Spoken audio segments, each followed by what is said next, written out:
Chapter 2 focuses on trade and comparative advantage, right? We talked a little bit in Chapter 1, both in the book itself and PowerPoint and video, about the idea of trade being mutually beneficial, and I'm not going to say too much more about that, right? But the interesting question is this, right? If trade is mutually beneficial, how do we determine who has what at the beginning, right? How do we know who should produce one thing or another thing or both things or whatever? How do we make those determinations? And one of the things to think about, right, is if we think about the modern economy, people are highly specialized. I specialize in providing economics education services.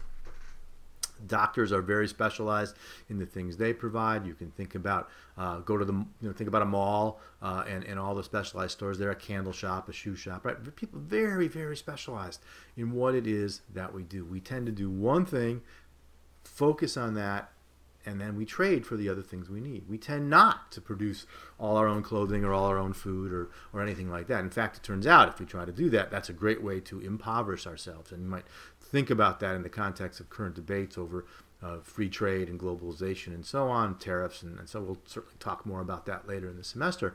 But what's true among individuals is true among countries too. And in fact, a point that I'll come back to later on, trade between countries really isn't trade between countries. It's trade between individuals who live in those countries. So there's no difference between all of those different kinds of trade. So the real benefit of modern economies is when we specialize. And when we specialize, we become very good at producing things. And we produce way more than we can consume ourselves. And so we take the excess of what it is that we have produced and we trade it for the other things that we need, right? So that's how modern economies work. Again, you simply can't produce everything you need. If I tried to produce my own clothing or my own food, it would be a disaster. Couple benefits that go with that specialization. People who specialize have better knowledge of production, are better able to do the things they're doing well because they do it frequently, and in fact often leads to innovations that wouldn't take place otherwise. And another benefit is with specialization, you can get a larger scale of production that lowers costs. And so specialization is a very good way to make things cheaply. Another way to think about specialization is that it's about the division of knowledge, right? That one of the things that is true of human beings is that we all know different things, right? We all have different knowledge. Oftentimes, we can't even express that knowledge very clearly in words or in numbers. We just know things. Think about, for example, how you keep your balance on a bicycle. You're able to do it, but try to describe it sometime and see if you can do it. So we all know different things. We oftentimes have difficulty articulating the things it is that we know. But the key is that markets and prices and other institutions of the economy enable us to overcome this division of knowledge. They enable us to make our knowledge available to other people. So when I see the price of, say, gasoline going up, I know that gasoline is more scarce. I know I have to change my choices and my uses of gasoline. I don't know why. I don't have to know why it happened. But what I do know is the people who do know why, right, are able to make that knowledge available to me through their actions that lead to changes in prices. The key concept for understanding, though, this question of how we specialize and how specialization and exchange takes place is the idea of comparative advantage. Notice comparative, not competitive advantage, comparative advantage. I know that many of you are business school students and talk about competitive advantage and the sort of things that firms have that make them, enable them to excel. This is different. This is not the same thing. This is comparative advantage. Put simply, ideally, we want people producing the things that they're able to produce at least cost. And remember, and this is important, least cost here means lowest opportunity cost. Who gives up the least by producing this particular good? Which thing is it that we do where we give up the least? What one can produce at the lowest cost is one's comparative advantage. Okay? Suppose that I can both wash more dishes and cook more meals per hour than my wife. All right? Suppose I'm better at both in that sense. What we would say is that I have an absolute advantage at both. I'm better at both than she is. Okay? But at one or the other of those, I will be more better than she is. That is, maybe put differently, at one of those things, she'll be closer to me in terms of her ability to do that, right? Now, it turns out, by the way, this is not true of our relationship, but hypothetically, right? So suppose that, for example, I'm just really good at washing dishes, right? And I can wash them really quickly and effectively. but we're pretty similar in how effectively we can cook. Okay, and so even though I can make more meals than her in an hour, it's pretty close, right? So one way to think about comparative advantage is the thing that I am most better at, right? Which is washing dishes, is the thing that I should do. She's relatively better, though not absolutely better, relatively, comparatively better, right, at cooking meals.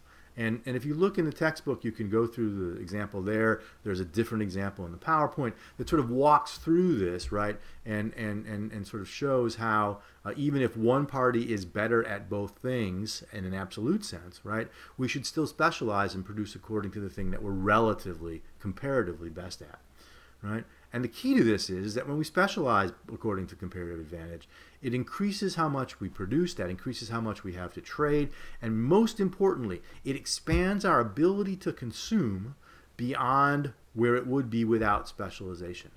If I tried to both cook all the meals and wash all the dishes, right, I wouldn't have time to do much of either, right? But when we divide up, again, even though I'm absolutely better at both, and she cooks and I clean, but when we divide up that way, it turns out we can produce more meals and more clean dishes than we could trying to do everything ourselves. And the ability to then trade with each other, right, means that we're able to consume together more than we would trying to do it all ourselves. So this is the key, right? And again, in the PowerPoint, I have one comparative advantage example. There's a different one in the book. Let me just talk quickly about the PowerPoint one. The one in the PowerPoint, you can think about two different beer brewers here, right? Our friend Jones, over a 6-month period, can brew 5 gallons of stout or 10 gallons of lager. Brown, who's new to home brewing, can only do 4 gallons of stout and 3 gallons of lager. So right away we see, right, that Jones has the absolute advantage. He's a much more experienced brewer at both than Brown does. But if we think about this for a minute, right, does that mean we want Jones to do all the brewing and Brown to do none?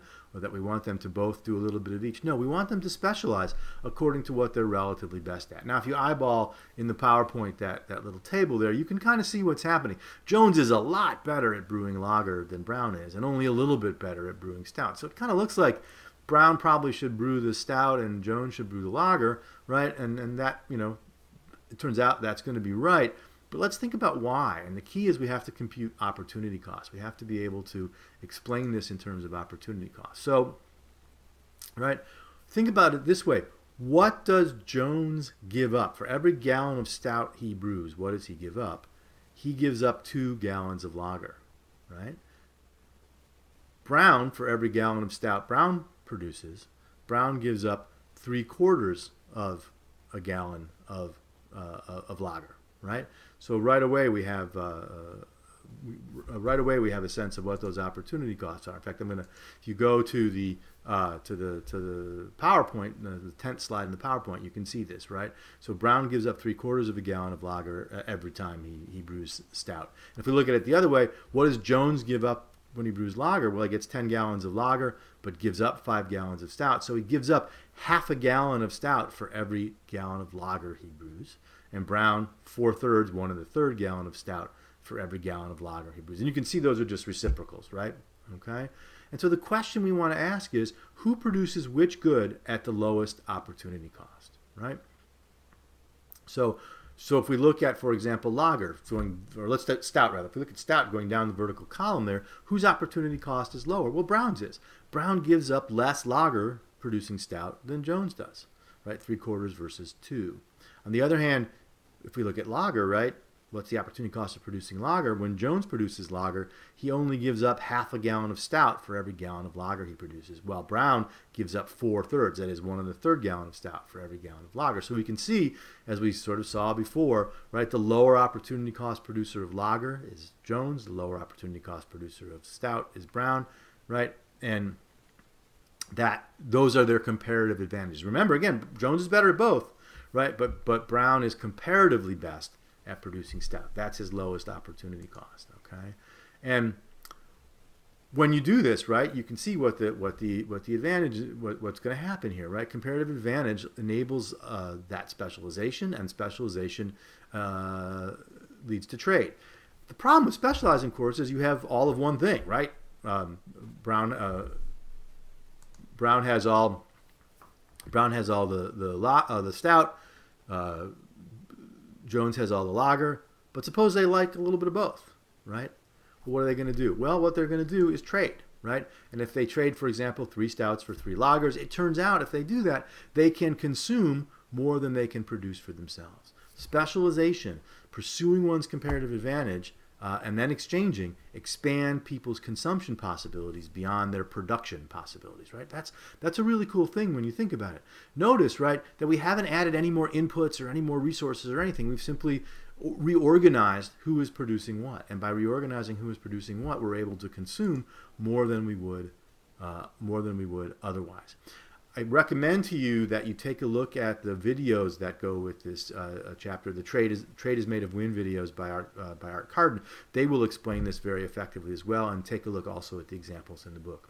Last point to make on this material, as I said earlier, scale doesn't matter here, right? Nor does geography. The benefits of specialization by comparative advantage and trade, exchange, are true whether it's 2 neighbors, 2 people from different cities, from different states, or different countries. Trade between countries. We talk about U.S.-China trade or U.S.-Canada trade, but that's really misleading.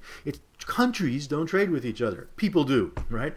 The real thing that's happening is that U.S. consumers are buying Chinese products, Chinese consumers are buying U.S. products.